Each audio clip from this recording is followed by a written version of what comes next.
Manda esse treco de volta, senão o bicho pega. O bicho pega, o bicho pega e corta. Hoje a gente vai falar qual que é o melhor filme dessa franquia. Oi gente, tudo bem? Eu sou o Nicolas Ossa. Caso você seja novo aqui no canal, talvez você não saiba o que tá acontecendo aqui. Mas basicamente a gente tem uma série onde eu trago aqui 2 filmes pra gente analisar e ver qual que é o melhor. Na verdade a gente tá no 2º episódio dessa série. O primeiro tinha sido Entre Enrolados e Frozen. E se você quiser saber dessa outra polêmica, corre lá pra assistir, mas só depois desse vídeo, ok? Eu prometo que vou deixar ele lá na tela final. Mas a questão que eu tenho pra falar aqui no vídeo de hoje é uma outra polêmica, que talvez seja maior ainda do que Frozen e Enrolados. É especificamente sobre Monstros S.A. e Universidade Monstros. 2 filmes que se passam no mesmo universo, que ainda assim consegue gerar bastante polêmica pra ver qual que é o melhor. Por isso que no vídeo de hoje a gente vai estar analisando esses 2 filmes de uma maneira diferente que a gente fez lá naquele outro vídeo. Aqui no outro, né, não eram filmes diferentes e tinha aspectos diferentes, uma questão de ter músicas ou não. Enfim, a gente vai fazer uma análise um pouco diferente. Tá, já embaralhei tudo aqui. Vamos começar com o vídeo, né? Deixa logo o seu like aí embaixo também, porque ajuda muito, tá?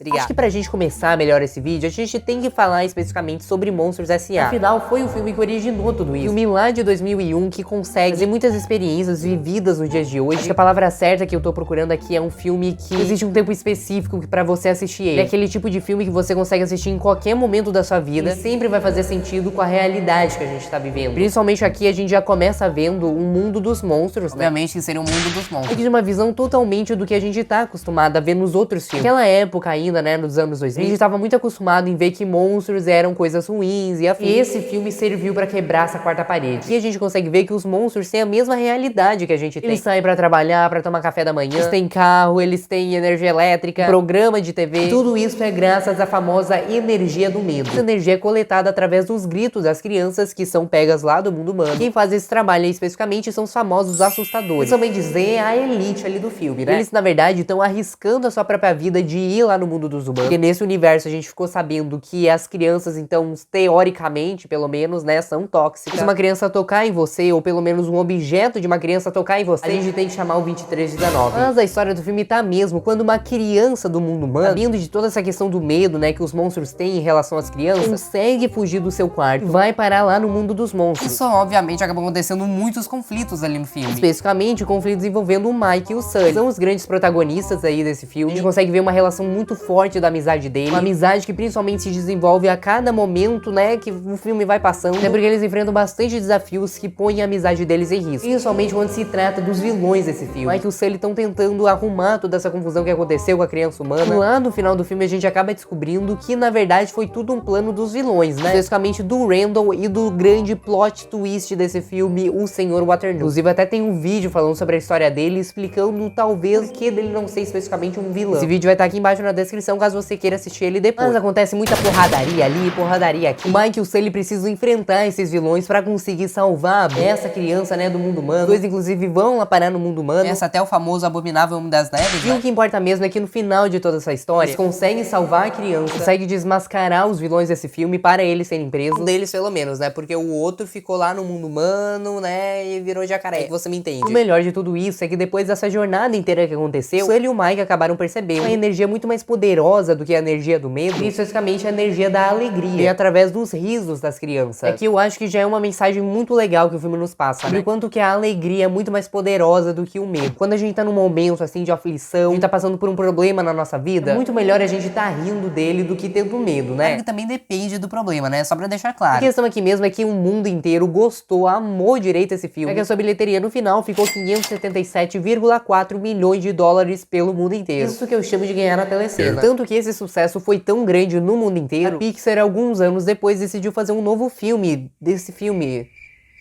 Uma continuação, pra ser mais exato. Porque a gente tinha uma questão de que essa continuação, na verdade, se passaria antes do primeiro filme e contaria a história de como aquilo do primeiro filme aconteceu pro primeiro filme acontecer. Resumindo, tem muito plot twist. Um deles, principalmente, é o fato do Mike, né, que foi um dos protagonistas do primeiro filme. O segundo filme...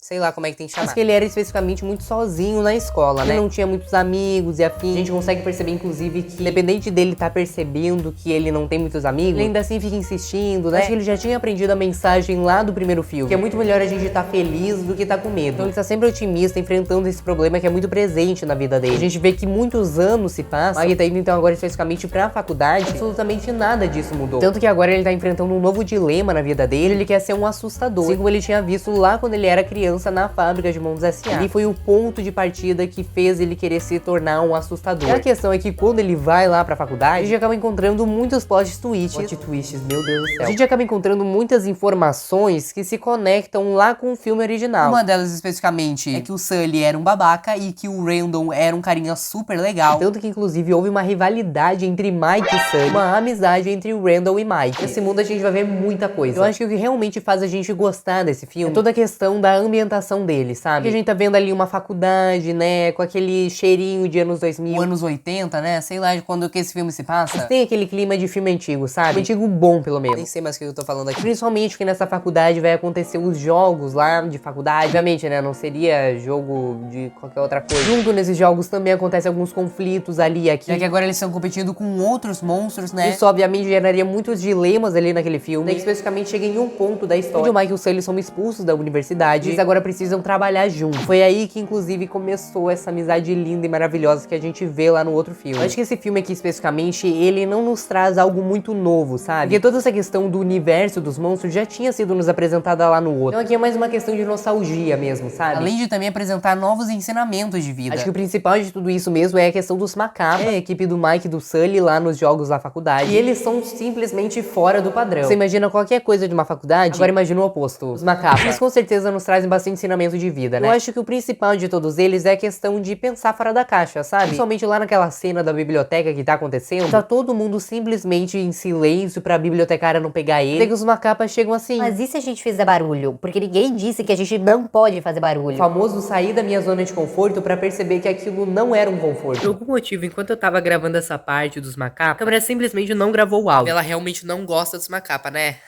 Vai saber. Mas enfim, né? O que eu tinha falado sobre eles foi basicamente esse resumo que eu acabei de dar. Os macapa, eu acho que eles são um perfeito exemplo de algo fora da caixa, sabe? Que a gente não tá acostumado de ver. Quando a gente olha diretamente pra eles, a gente não pensa que eles são capazes de conseguir alguma coisa. Lá no final do filme, a gente vê o quanto assustadores que eles são, o quanto que eles conseguem fazer aquilo com um pouco de esforço. Tudo isso eu acho muito legal da gente ver, principalmente, né? Porque ali no começo do filme a gente vê que eles nem estavam tentando ser melhores do que eles são. Eles receberam o título de que eles eram nerds, que eles não conseguiam fazer as coisas, de que eles eram ruins em fazer essas coisas. Sei lá o que eu tô falando. E eles simplesmente não queriam mudar isso, que era daquela forma que eles estavam acostumados a ser, sabe? E aí quando o Mike chegou ali e organizou de novo tudo isso, a gente consegue ver o quanto que eles conseguem ser bons quando simplesmente eles querem. Eu acho que isso não é nem questão de pensar fora da caixa, sabe? Simplesmente ter determinação pra conseguir fazer as coisas. É claro que os macabas, sendo um pouco atrapalhados do jeito que eles são, conseguiu render várias cenas hilárias e em muitos momentos a gente consegue ver essa determinação sendo usada. Também um pouco da questão de pensar fora da caixa, né? Porque esse sim consegue ganhar esse troféu. Outro ponto que eu acho muito legal desse filme é a questão de mostrar a parte teórica, né, das aulas de susto. A gente acaba vendo que,